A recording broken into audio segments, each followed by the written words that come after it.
Could a company evade payments for an employee even if you have an executory judgment from the court?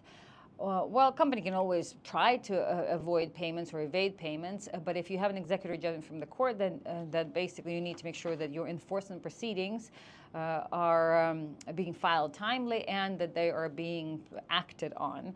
And if you have, because having an executory judgment in of itself does not commence enforcement proceedings. You need to actually file for enforcement to be able to actually start putting real pressure on the company. So if you have, once you open your enforcement proceedings, now then the company that's trying to evade the payments will start feeling the pinch very quickly. Now the pinch comes from different angles. So as part of your enforcement proceedings, you would make a request to the court to, for example, to do a search through the central bank of all the different bank accounts that the company has, and whatever money that the banks find out, freeze that money and then transfer the relevant amount that amounts to the value in the judgment to the court.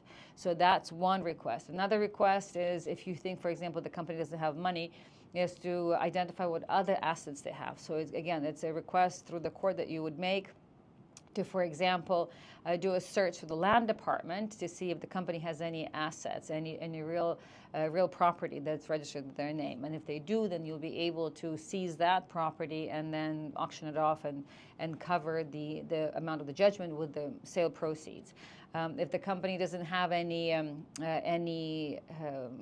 real estate, then you can file a request to RTA, and then to see if the company has any cars, for example, vehicles or any other assets. And so you go through the different authorities.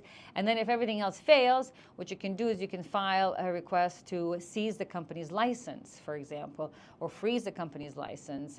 And if, for example, in the process you find that either the company's shareholders or managers or directors intentionally emptied the company's coffers and, for example, moved money, you can even make requests for arrest warrant or a travel ban and potential an arrest warrant against the officers of the company.